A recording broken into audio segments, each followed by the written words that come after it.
महत्वाची बातमी। वैष्णवी हगवणे मृत्यू प्रकरणी आता तिच्या सासरच्यांनी वैष्णवीच्या चारित्र्य हनन करण्यास सुरुवात केली आहे। वैष्णवी कुणा एका व्यक्तीसोबत चॅट करत असल्याचा दावा आरोपी हगवणेच्या वकिलांनी कोर्टात केला। तर वैष्णवी ज्या व्यक्तीशी चॅट करत होती त्याच्याशी भांडण झालं असेल आणि त्यातूनच वैष्णवीनं ते टोकाचं पाऊल उचललं असेल असा दावाही आरोपी हगवणेच्या वकिलांनी केलाय।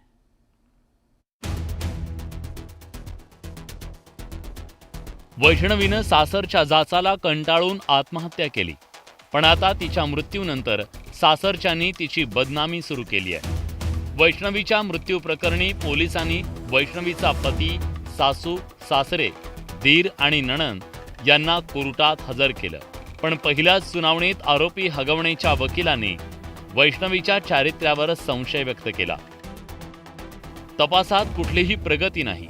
आरोपीचे मोबाईल जप्त करायचे, मोबाईलमध्ये काही शूटिंग असण्याची शक्यता आहे। एक आरोपी निलेश चव्हाण फरार आहे। या 5 जणांचे कॉल रेकॉर्ड तपासायचे।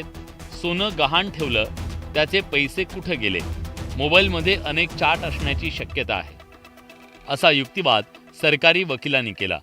पोलीस त्यांचा योग्य पद्धतीने तपास करतायत। पोलीस त्याचा तपास करून निर्णय घेतील। आणि ते जे आरोप करतायत ह्यात काही तथ्य नाही आहे। हे आता आमच्या मुलीवरती जे शिंतोडे उडवतात याचा मी जाहीर निषेध करतो या फॅमिलीचा। हे योग्य नाही आहे। मुलगी गेली त्याचं दुःख मोठं आहे आमच्यावरती, पण स्वतःला वाचवण्यासाठी आमच्या मुलीवरती आरोप करतात, हे योग्य नाही। सरकारी वकिलांच्या युक्तिवादानंतर आरोपी हगवणेच्या वकिलांनी युक्तिवाद करताना वैष्णवीच्या चारित्र्यावर बोट ठेवलं। वैष्णवीनं यापूर्वीही आत्महत्या करण्याचा प्रयत्न केला होता।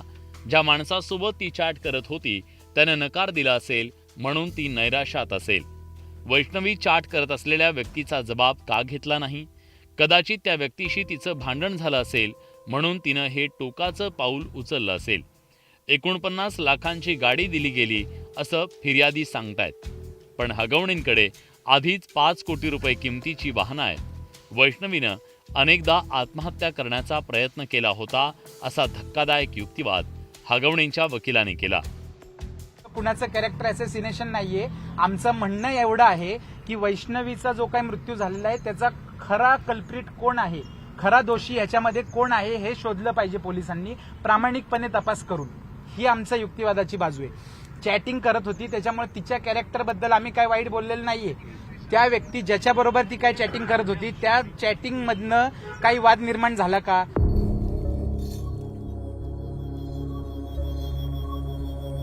वैष्णवीच्या आत्महत्येनं सगळं समाजमन हेलावून गेलंय। हगवणे कुटुंबाकडून तिचा अतोनात छळ करण्यात आला। आत्महत्येपूर्वी तिला मारहाण करण्यात आल्याचं पोस्टमॉर्टम रिपोर्टमधून उघड झालं। एकीकडे रोज हगवणे कुटुंबाच्या छळाच्या कथा समोर येत असताना आता बचावासाठी हगवणेंकडून वैष्णवीच्या चारित्र्यावर सवाल उपस्थित करण्यात आले। आरोपी हगवणेंचा पुन्हा एकदा त्यामुळे बुरखा फाटलाय। अभिजित पोते, न्यूज 18 लोकमत, पुणे। तर हगवणेच्या वकिलांनी केलेल्या आरोपांना कसपटे कुटुंबियांनी काय उत्तर दिलंय तेही बघूयात। मोबाईलमध्ये आम्हाला आक्षेपार्ह गोष्टी सापडत आहेत, त्याच्यामुळेच तिचा आणि आमच्यामध्ये वाद होत होते। ह्याबद्दल त्यांना आम्ही जाणीव करून दिलेली होती। तिच्या आई वडिलांनी ते मोबाईल तिच्याकडनं काढून घेतलेले होते। त्या मोबाईलमधली जी काय चॅटिंग आहे ती आम्ही सुरक्षित ठिकाणी ठेवलेली आहे। योग्य वेळ आल्यानंतर आम्ही ती चॅटिंग कोर्टासमोर देणार आहोत। त्या व्यक्ती ज्याच्याबरोबर ती काय चॅटिंग करत होती त्या चॅटिंग मधनं काही वाद निर्माण झाला का, त्या वादातनं तात्कालिक कारण निर्माण झालं का आणि तिने हा आत्महत्येचं पाऊल उचललं का हे शोधणं गरजेचं आहे, असा युक्तिवाद आहे। त्यामुळे कुणाच्याही कॅरेक्टर बद्दल आम्ही काय बोललेलो नाही।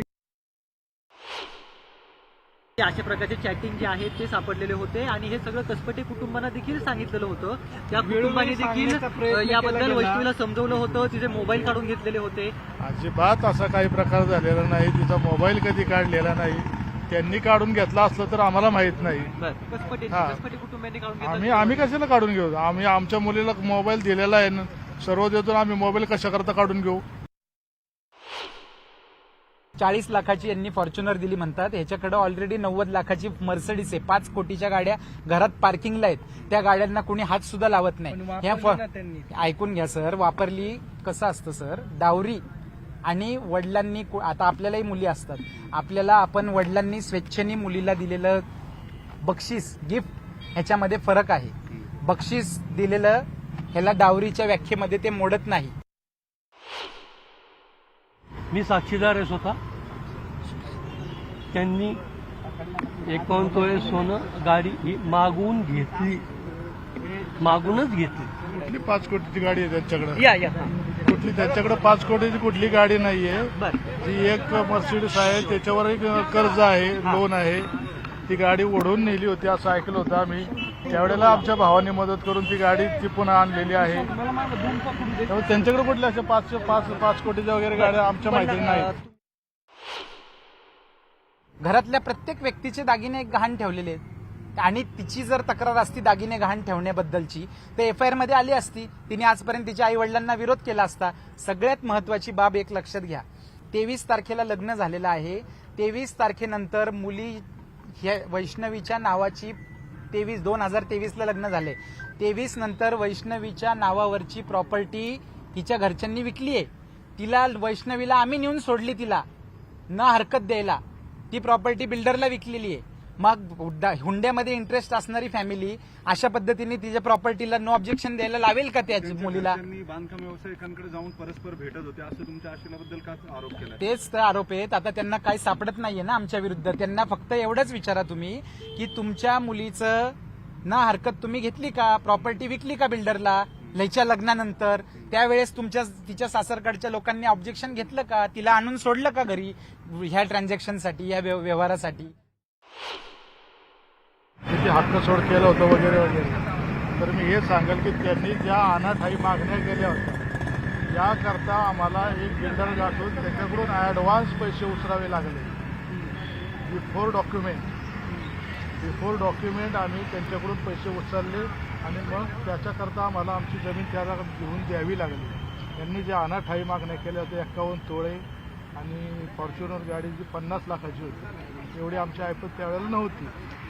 त्यावेळेला आम्ही ॲडव्हान्स पैसे त्या बिचाऱ्याकडून उचलले आणि त्याला म्हणलं तुला आम्ही नंतर जमीन तुला देवीसाठी देईल. मारहाण जी झालेली आहे, मारहाणीचे तुम्ही सेक्शन्स बघा, मारहाणीचं स्वरूप बघा, मारहाणीचं सर्टिफिकेट बघा. मारहाणीच्या सर्टिफिकेटमध्ये 324ची मारहाण आहे. ती काय अशी 307 किंवा जीव घेणं हल्ला तिच्यावरती झालेला नाहीये. अशा किरकोळ स्वरूपाची जी काय एखाद्या नवऱ्याकडनं एखाद्या पत्नीला मारहाण जर होते तर ते सुप्रीम कोर्टचं जजमेंट आम्ही आज दिलं कोर्टामध्ये की एखाद्या दिवशी असं एखादा इन्सिडेंट झाला, रागाच्या भरामध्ये नवऱ्याकडनं जर एखाद्या पत्नीला हल्ला झाला तर ती डोमेस्टिक व्हायलन्स होत नाही, ती हॅरेसमेंट होत नाही. हॅरेसमेंट होण्यासाठी त्याचं इंटेन्शन पाहिजे. एखाद्या तात्कालिक कारणावरून एखाद्या मुद्द्यावरनं भांडण झालं, त्याचं पर्यवसन मारहाणीमध्ये झालं, ती हॅरेसमेंट होत नाही. एखादा ऑड इन्सिडन्स आज 23 पासनं ती माझ्याबरोबर नांदत होती. 23 पासनं आजपर्यंत एक कंप्लेंट आहे का? NC आहे का? आजपर्यंत तिच्या शरीरावरती माझं एक बोट लागलेली अशी केस आहे का? माझ्यावर असं कधी कुणी आरोप केलेला आहे का? असा आरोप जर असता तर तो FIR मध्ये रिफ्लेक्ट झाला असता की ह्या मुलीला हे नेहमी मारहाण करतात, छळ करतात. FIR मधले जे काय एलिगेशन्स आहे ते सगळे वेग स्वरूपाचे. नेहमी छळलं, नेहमी त्रास दिला, सासूनी एवढा त्रास दिला की तिला जीव द्यायची इच्छा झाली. हे सफिशियंट नाहीये, हे वेग स्टेटमेंट आहे. ज्यावेळेस तिने आत्महत्या केली त्यावेळेस 4-5 लोक घरामध्ये नव्हते असं त्यांचं म्हणणं आहे. आणि नवरा बायकोला 2-3 कानाखाली लावलं म्हणजे harassment होत नाही असं त्यांचं 2-3 म्हणणं आहे. कानाखाली मारल्याच्या नंतर एवढ्या 30 खुणा निघतात का हो? असं त्यांच्या वकिलाचं आणि म्हणणं. समजा चॅट सापडला असं ते म्हणतात. त्याला आता पोलीस रिपोर्टनुसार त्याला 6 दिवस त्या नदीला मारहाणीच्या खुणा सापडल्यात. 6 दिवस तुम्हाला चॅट सापडत होते का? मग तुम्ही काय करत होते? ते म्हणले 2023 पासून तिला कधीच मारहाण झाली नाही, त्या दिवशी चाट हो, याच्या अगोदर मारलेल्या याच्यात नाही की आमची त्यांच्यानंतर यांच्या घरी बैठकही झाली होती. याच विषयीची एक मोठी अपडेट आहे. हगवण्याच्या वकिलाला कानशिलात लावणाऱ्याचा सत्कार करणार असं रोहिणी खडसेंनी म्हटलेलं आहे. त्यांनी Xवर तशी पोस्ट केली आहे. हगवण्याच्या वकिलाकडून वैष्णवीच्या चारित्र्यावर संशय व्यक्त करण्यात आला आहे. त्या पार्श्वभूमीवर रोहिणी खडसे यांनी ही पोस्ट केली आहे. जो त्या वकिलाच्या 4 कानशिलात लावेल त्याचा मी सत्कार करेन असं त्या म्हणतायत. तर वैष्णवी जिनं हुंडा मागितला जात होता, त्याचबरोबर टॉर्चर केलं जात होतं, यामुळं आत्महत्या केली आणि त्यानंतर तिच्या सासरच्यांना अटक करण्यात आली आहे. पण जेव्हा आज कोर्टामध्ये हजर केलेलं होतं त्या सर्व आरोपींना त्यावेळेला वैष्णवीच्या चारित्र्यावर संशय व्यक्त केला गेला होता आणि त्यानंतर आता रोहिणी खडसेंनी अशा पद्धतीनं एक्स पोस्ट केली आहे.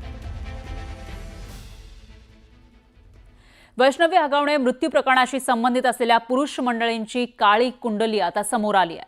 शशांक हगवणे असो किंवा सुशील सोबतचं या दोघांची मित्रमंडळी हे सगळेच आपल्या घरातल्या स्त्रियांचा छळ करण्यात आघाडीवर होते.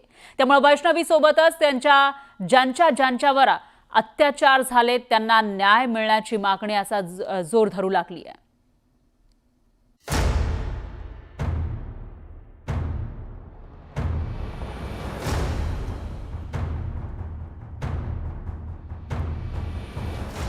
शशांक हगवणे, सुशील हगवणे, निलेश चव्हाण, सुयश चौंधे आणि संकेत चौंधे हे पाचही जण वैष्णवी हगवणेच्या मृत्यू प्रकरणाशी संबंधित आहेत. यासोबतच या 5 नराधमांमधला समान धागा म्हणजे या सगळ्यांवर आपल्या बायकोचा किंवा वहिनीचा छळ केल्याचा आरोप आहे. हे नराधम घरातल्या बायकांवर दादागिरी करायचे आणि पुरुषार्थ गाजवायचे. या 5 जणांचे कारनामे ऐकाल तर हैराण व्हाल. या यादीतला पहिला हैवान म्हणजे शशांक हगवणे. आपल्या सोन्यासारख्या बायकोला वैष्णवीला शशांकनं पैशांच्या हव्यासापोटी हाल करून मारलं.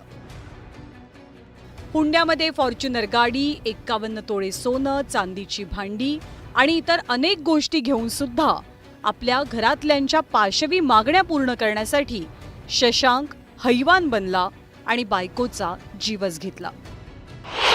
हैवान क्रमांक 2 सुशील हगवणे. शशांकचा भाऊ असलेला सुशील सुद्धा वैष्णवीच्या छळात सहभागी होता. सुशील सध्या वैष्णवीच्या मृत्यू प्रकरणी अटकेत आहे. इतकंच काय तर सुशीलची बायको मयुरी सुद्धा हगवणेंच्या घरातल्या छळाला कंटाळून घर सोडून गेली. सुशील आपल्या घरच्यांच्या जाचातनं आपल्या स्वतःच्या बायकोला सुद्धा वाचवू शकला नाही. त्यामुळे आपापल्या बायकांचा छळ करण्यात हगवणेंचे दोनही कार्टे नंबर 1 होते. किरकोळ वादावरून माझे दीर नणंद आणि सासरे येऊन मारायचे. याच्या आधी मी 2दा म्हणजे याच्या आधी तर मिटवलंय माझ्या घरच्यांनी सुद्धा बसून. तर त्याच्यानंतर पण मी म्हणजे कंप्लेंट दिलेली आहे. पण ते एनसी देऊन नॉर्मल गोष्टी म्हणजे दोघांमध्ये संवाद साधून की घरातली भांडणं आहेत मिटतील असं पण पोलिसांचं म्हणणं होतं. म्हणून ते दोघांनाही बसवायचे, बोलायचे, सांगायचे. मग असं करत करत त्यांनी ते जास्त फायदा केले की आमचा दबाव आहे, आमचं सगळं ऐकतात वगैरे. हैवान क्रमांक 3 निलेश चव्हाण. हगवणे फॅमिलीची तुरुंगात रवानगी झाल्यावर वैष्णवीचं बाळ हडपणारा हाच तो निलेश चव्हाण. या निलेश चव्हाणचा इतिहास सुद्धा पत्नीच्या छळाचा आहे. हा निलेश स्पाय कॅमेरानं आपल्याच बायकोचे अश्लील व्हिडिओ शूट करायचा. पत्नीला धमकावणं, मारहाण करणं, मानसिक छळ करणं अशा विकृत मानसिकतेचा हा निलेश आहे. या सगळ्या छळाचा कडेलोट झाल्यामुळे निलेशच्या पत्नीनं त्याच्या विरोधात पोलिसात तक्रार देत थेट आपलं माहेर गाठलं. तर हैवान क्रमांक 4 आणि 5 म्हणजे चोंधे ब्रदर्स. राजेंद्र हगवणेला फरार होण्यासाठी आपली आलिशान वाहनं पुरवणारे सुयश आणि संकेत चोंधे सुद्धा धुतल्या तांदळाचे नाहीत. त्यांनीही आपापल्या बायकांना छळल्याचं आता उघडकीस आलंय. यातल्या संकेत चौंधेची 2 लग्न झाली होती. तर सुयश चोंधेच्या विरोधात पत्नीला मारहाण केल्याप्रकरणी गुन्ह्याची नोंद आहे. सुयश चोंधेची पत्नी धनश्रीनं मीडिया समोर येत या चोंधेंच्या काळ्या कृत्याचा पाढाच वाचलाय. ते मारहाण तर व्हायचीच कंटिन्युअसली. सासऱ्यांचं शिवीगाळ, धीराचं वेगळं, नवऱ्याचं वेगळं, प्रत्येकाचं वेगळं वेगळं होतं. मारहाण ही चालूच होती. 7 वर्ष झाली या गोष्टीला. मी त्याच्यानंतर मीटिंग्स पण केल्या होत्या, पण त्यातनं काहीच निष्पन्न झालं नाही. आणि इतकंच नाही तर सुयशनं धनश्रीला तुझीही अवस्था वैष्णवीसारखी करेन अशी थेट धमकी दिलेली. 19 मेला मला रात्री 11:41 मला कॉल केला होता. तर ते वैष्णवीसारखी तुझी पण तरा करेल, तुला पण फाशी घ्यायला मजबूर करेन, हे ते वारंवार बोललेत. पैसे घेऊन ये नाहीतर तिथंच राहा, हे पण ते बोललेत.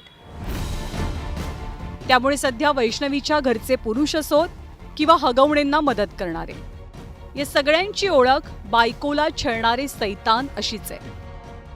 शशांक, सुशील, निलेश, सुयश आणि संकेत हे एकाच सर्कलचा भाग होते. या सगळ्यांमुळे बायकोला छळणारं एक रॅकेटच जगासमोर आलंय. त्यामुळे वैष्णवी सोबतच इतरही पीडित मुलींना न्याय मिळावा अशी भावना व्यक्त होतीये. Bureau report, news 18 Lokmat.